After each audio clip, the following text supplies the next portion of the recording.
Hello again, rail fans. We're up early this morning. We've got a whole Saturday to go rail fanning, and that's what we're going to do. Left my house in Tampa. I headed straight to Lakeland. I'm going to use that as kind of my base ops today to see what's going on, because a lot of stuff comes through Lakeland on its way to anywhere, either Lakeland or Plant City. So we're going to set up here in Lakeland, see what we can see, listen out on the radio, and just shoot as many trains as we can today. So let's see what we get. The first thing we got was 0738. This is actually the Auburndale switcher, but it's based out of Winston. It's still wild to me to see big 6-axle EMDs working an industrial switching job. Just 3 loaded cars for 2 customers.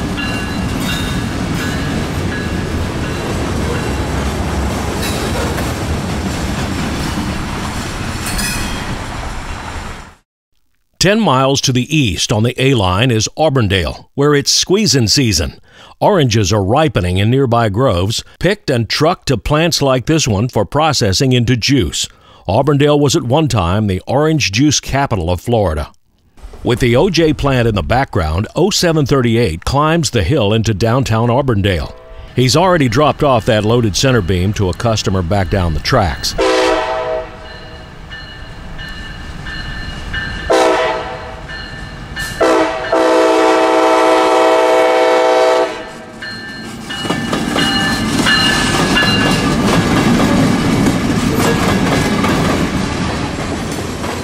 Now he has 2 loaded hoppers to deliver. The problem here is the industry track where they're going opens to the south. How's he going to pull out the empties, then shove in the loads when the engines are on the other side of them? Fortunately, that track on the left makes it all possible. That's Auburndale siding. It's only 4,887 feet, but that's plenty long enough for what we're going to do today. Here's the plan. The crew will uncouple the engines from the 2 loaded hopper cars. Then they'll run up to the north end of the siding, drop down into the siding, and run back to the south end and out the single main.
The switch will return to normal.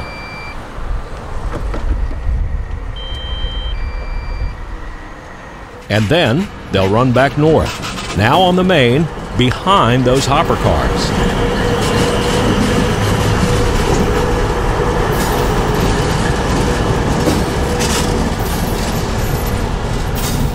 This is aptly called running around the train, and it's done with the help of the dispatcher. On 0738's request, the dispatcher stacks in all of the switch movements needed for the maneuver. So now the locomotives are on the south end of the cars. They'll couple to the loads, pull them south of the customer switch, shove it all down into the customer track, couple to the empties, pull them out, set them on the main, then shove the loads down to the customer where the empties just stood.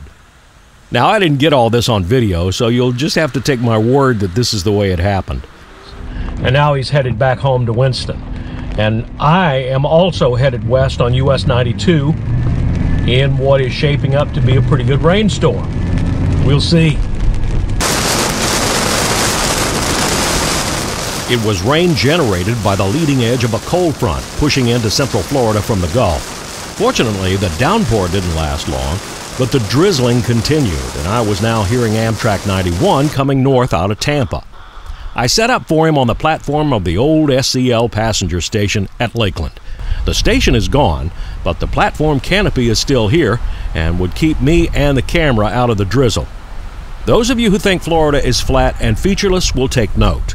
Here is a 2-mile-long hill that brings the A-line up and out of the low and swampy area of Plant City and Winston, and onto the western side that is the high ground of the Florida Ridge.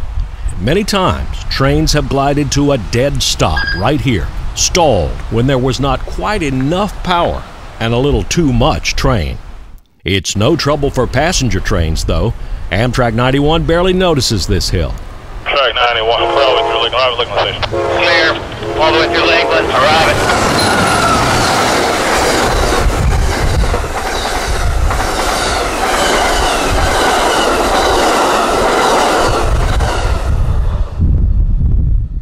Okay, well, it's early afternoon, still raining a little bit, actually raining a little harder now. That was Amtrak 91 that we got. He was coming out of his Tampa station stop and rolling into Lakeland here for his, before he turns south at Auburndale and heads to Miami. So I think what we're going to do next here is see if we can't pick a place to set up for Q453. I've got the word that Q453 is coming out of Waycross, and there's some question about whether 453 is going to take the Plant City side or the Lakeland Junction side. But he's got usually stops at Winston and works Winston. So I'm going to try to get a little bit more intel from my Facebook group, see if anybody knows anything about that. Then we're going to pick a place to set up, and hopefully this rain's going to end. Because right now it's drizzling, and it's just not fun in this. When I came by here early this morning, I noticed the turnouts at South Lakeland were both reversed. Reversed is the railroad term for open. When it's closed, that's called normal. I flew the drone out over it for a closer look. This is the northern switch that begins the second main at South Lakeland. Just about 50 feet to the north, another switch opens to join the A-line to the Vitus subdivision. It is also reversed.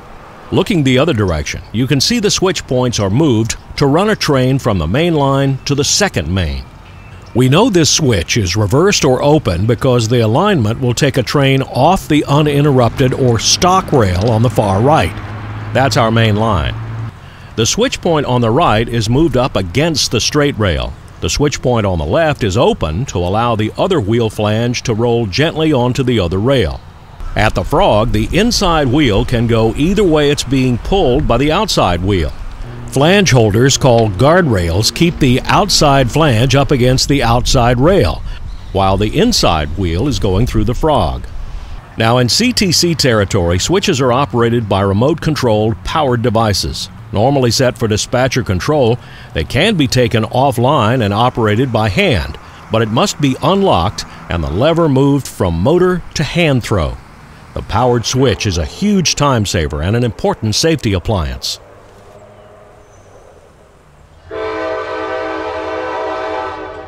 I checked in at the Plant City viewing platform 9 miles to the west, where some local rail fans were shooting 0709, returning from working in industry down on the Plant City sub.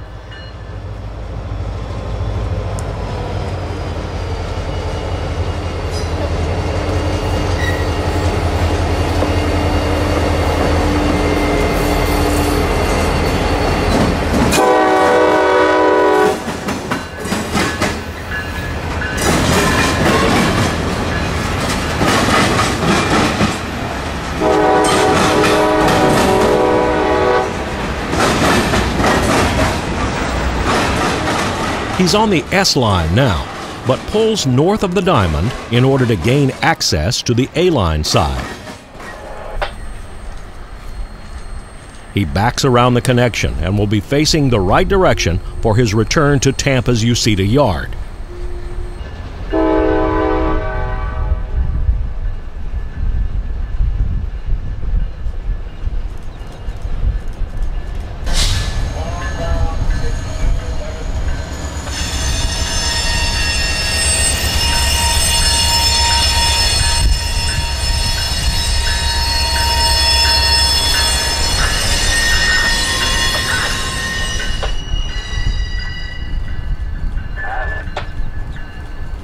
Once he gets things lined up with the dispatcher, 0709 is off to Tampa.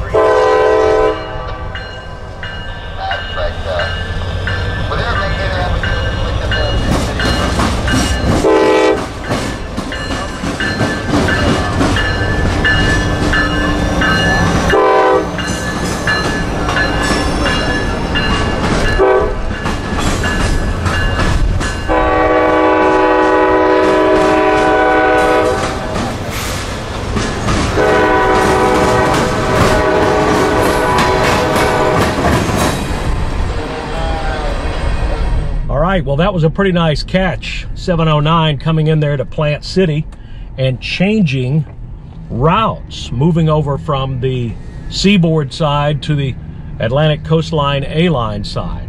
Very cool.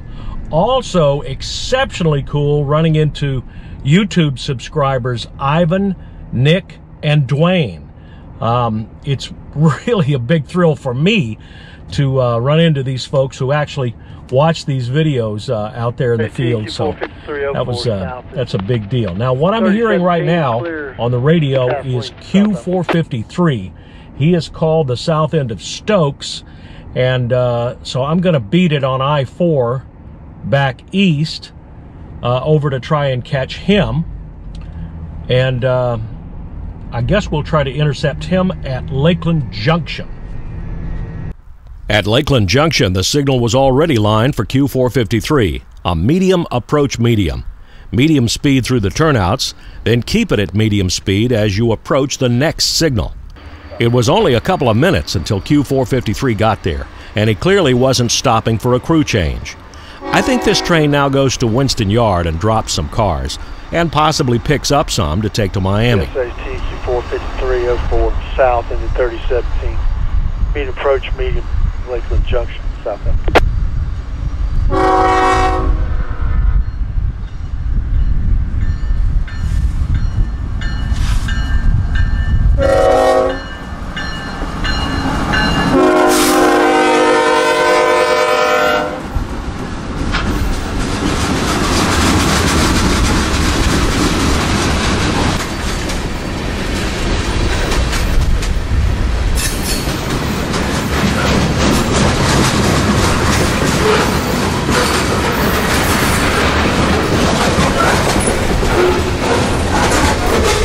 I am not sure why, but I decided to race him down to the yard and watch him back in.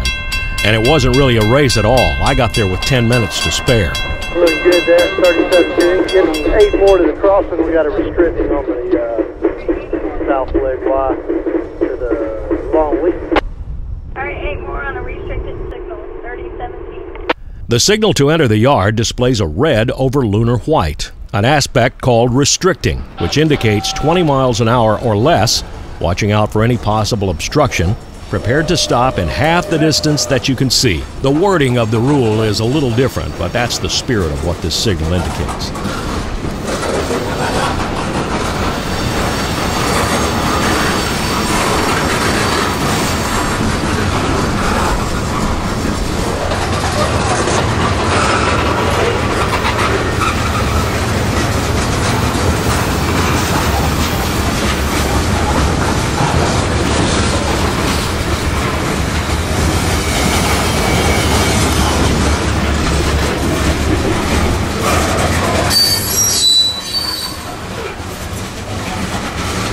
.2600 feet up to the head end is a slug set.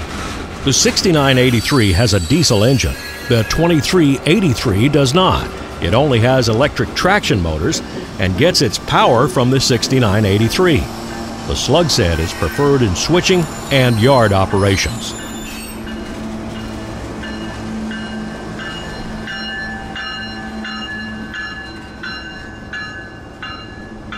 It looks like I'm not the only one out here chasing trains today.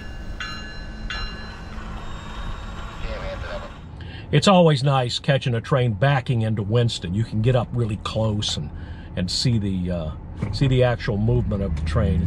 It's really good. Also, very cool seeing that slug set on the train. The mother slug set.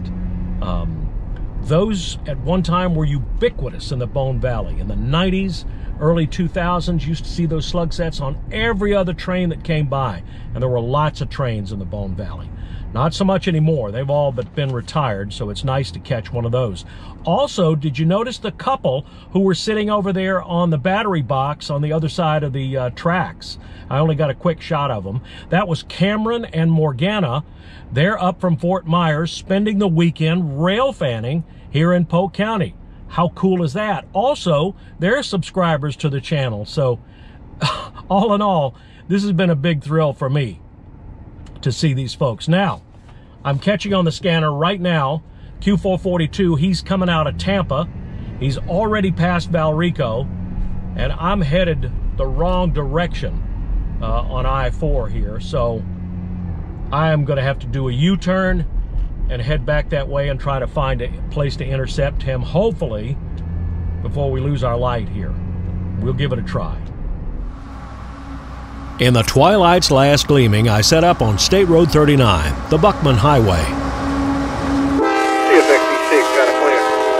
To Plant City, north out. I would know this train's ID even if I had not just heard him call it out on the radio. It's Q442. The time of day and the loaded Tropicana juice cars on the head end give that away. Behind that are mostly empties that have just brought materials to Tampa, St. Petersburg, Clearwater, Bradenton, Sarasota, Brooksville, and Plant City.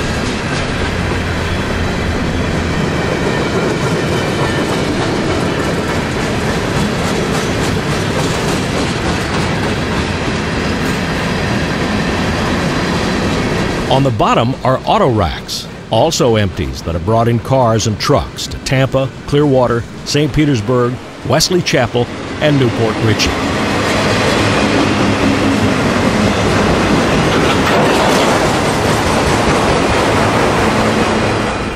Well, that was Q442, a daily rail fanning staple here in the Tampa, Lakeland, Vitus Triangle.